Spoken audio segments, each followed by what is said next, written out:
नमस्ते दोस्तों, आपके लिए एक बड़ी खबर है। शिपरॉकेट लिमिटेड का आईपीओ बहुत जल्द मार्केट में आने वाला है। आज की इस वीडियो में हम इस आईपीओ की पूरी डिटेल्स, डेट्स और जीएमपी के बारे में बात करेंगे ताकि आप सही फैसला ले सकें। डिस्क्लेमर, ये वीडियो सिर्फ एजुकेशनल और इन्फॉर्मेशनल पर्पस के लिए है। मैं सेबी रजिस्टर्ड फाइनेंशियल एडवाइजर नहीं हूँ। किसी भी आईपीओ या स्टॉक मार्केट में इन्वेस्टमेंट करने से पहले अपने फाइनेंशियल एडवाइजर से सलाह जरूर लें या अपनी खुद की रिसर्च करें। सबसे पहले बात करते हैं इसकी कीमत की। शिपरॉकेट लिमिटेड आईपीओ का ऑफर प्राइस 92 रुपए से 97 रुपए के बीच रखा गया है। बात करें लॉट साइज की, तो इसमें आपको एक लॉट में 154 शेयर्स मिलने वाले हैं। मतलब आपको इसके हिसाब से ही इन्वेस्टमेंट की तैयारी करनी होगी। अब सबसे दिलचस्प सवाल, इसका ग्रे मार्केट प्रीमियम जीएमपी कितना चल रहा है। फिलहाल शुरुआती रुझानों के मुताबिक इसका जीएमपी करीब 14 रुपए से 16 रुपए यानी लगभग 15% ट्रेड कर रहा है। लेकिन दोस्तों, याद रखिए कि जीएमपी सिर्फ अनवेरिफाइड मार्केट स्पेकुलेशन और अफवाहों पर आधारित होता है। यह कोई ऑफिशियल अनुमान नहीं है, इसलिए निवेश करने से पहले अपनी खुद की रिसर्च जरूर करें। अब नोट कर लीजिए इस आईपीओ की जरूरी तारीखें। यह आईपीओ 12 अगस्त 2026 को खुलेगा और 14 अगस्त 2026 तक बंद हो जाएगा। इसके बाद शेयर अलॉटमेंट होगी 17 अगस्त 2026 को। अगर आपको अलॉटमेंट नहीं मिलता है तो रिफंड की प्रक्रिया 18 अगस्त 2026 से शुरू हो जाएगी और उसी दिन आपके डीमेट खाते में शेयर ट्रांसफर भी हो जाएंगे। और अंत में इस स्टॉक की लिस्टिंग 19 अगस्त 2026 को होगी। अब बात करते हैं इसके बड़े आंकड़ों की। इस आईपीओ की फेस वैल्यू 10 रुपए प्रति शेयर है। इसका कुल इश्यू साइज 1617.48 करोड़ रुपए का है, जिसमें से फ्रेश इश्यू 885.50 करोड़ रुपए और ऑफर फॉर सेल 731.98 करोड़ रुपए का रखा गया है। इस इश्यू के बाद कंपनी का कुल मार्केट कैप 7057.50 करोड़ रुपए का हो जाएगा। इस इश्यू का टाइप बुक बिल्ट ऑफर है और इसके रजिस्ट्रार केफाइन टेक्नोलॉजीज है। अधिक जानकारी के लिए आप इनकी आधिकारिक वेबसाइट shiprocket.in पर भी जा सकते हैं। बात करें कीमत की, तो इसका इश्यू प्राइस 92 रुपए से 97 रुपए के बीच है और एक लॉट साइज में 154 शेयर्स मिलेंगे। इसके अलावा कंपनी अपने कर्मचारियों को प्रति शेयर 9 रुपए का डिस्काउंट भी दे रही है। और इस स्टॉक की शेयर बाजार में लिस्टिंग 19 अगस्त 2026 को एनएसई और बीएसई दोनों पर होगी।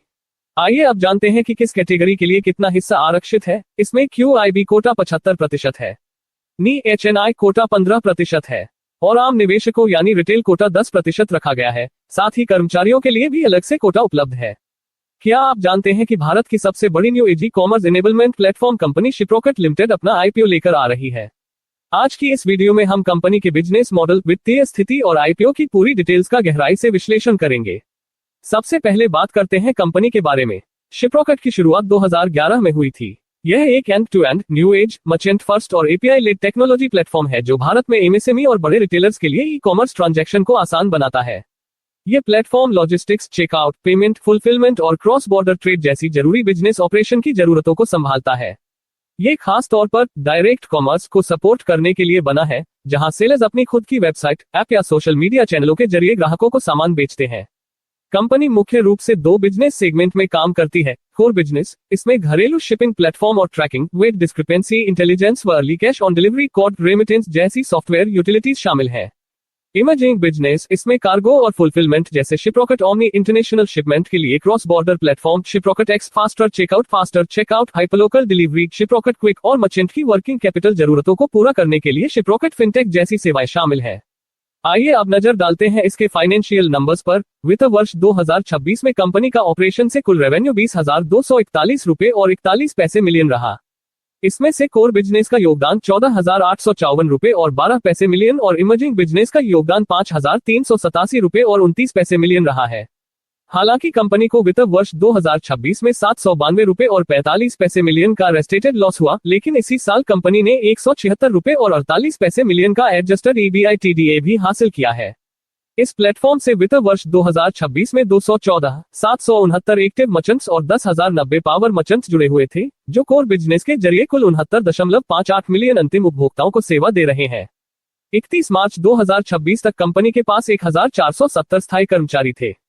कंपनी एसेट लाइट मॉडल पर काम करती है, यानी खुद की डिलीवरी फ्लीट या फुलफिलमेंट सेंटर रखने के बजाय पार्टनर्स के बड़े नेटवर्क का इस्तेमाल करती है।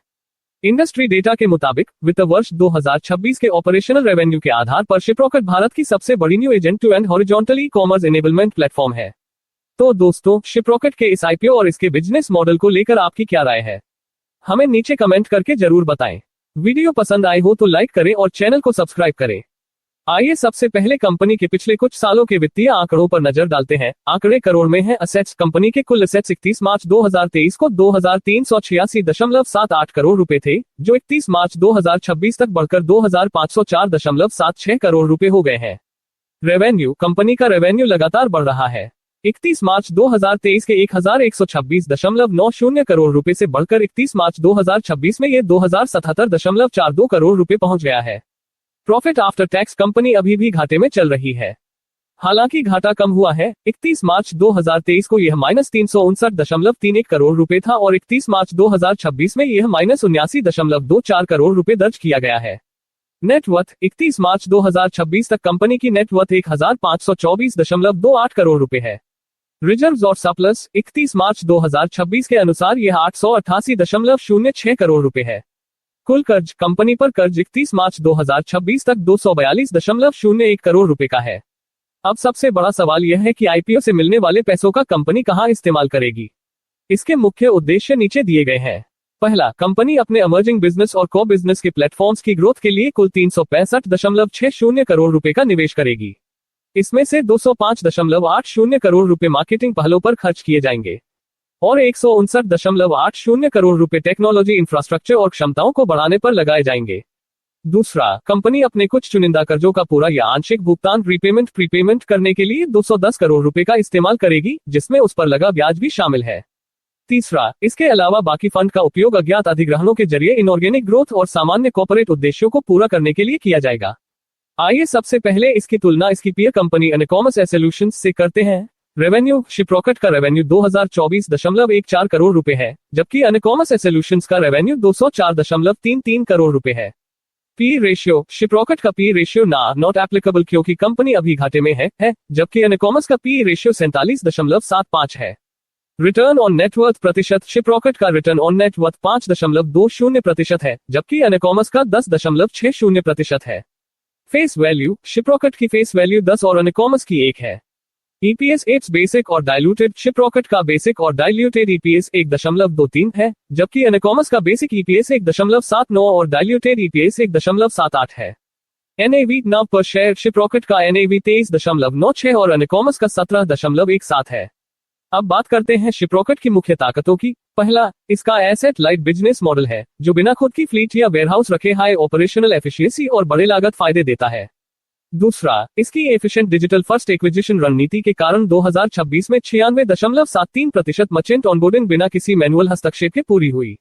तीसरा, वित्त वर्ष 2026 में इसके end to end cross border solutions ने 146 देशों को सेवा दी, जिससे मर्चेंट्स ग्लोबल डिमांड का आसानी से लाभ उठा सके।